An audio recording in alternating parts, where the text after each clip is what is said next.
Hi everyone, Dr. Heather here from Dr. Heather Talks. I am an addiction psychologist with over 30 years of experience.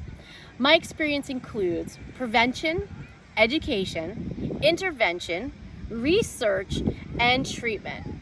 So what that means is I have a whole bunch of experience jumbled all together, which enables me to bring the best workshops to you.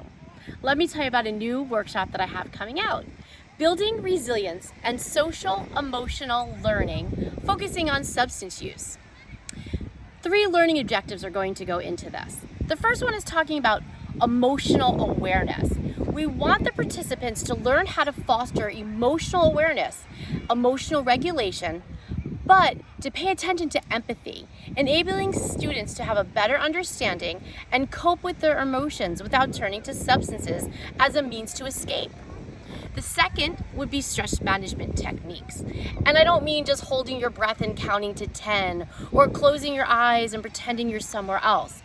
Talking about real stress managing techniques that can be used in the classroom.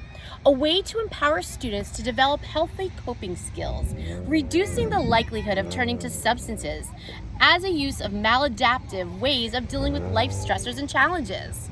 That is so important in today's environment in a classroom. The third would be positive peer relationships. By fostering strong social bonds, students need to be equipped to discourage the use of substances, but encouraging them to find support from their peers and to have companionship with their peers, and not just online through their phones, because we know how important it is to have face-to-face interaction as a form of social acceptance. So by the end of the workshop, everyone will be able to walk away and take practical tools with them. Please reach out to me at heather@drheathertalks.com. That's drheathertalks.com. Love to explain this more to everybody. Hope everyone's having a gorgeous, beautiful day at the beach like I am, and I'll see everyone soon. Bye.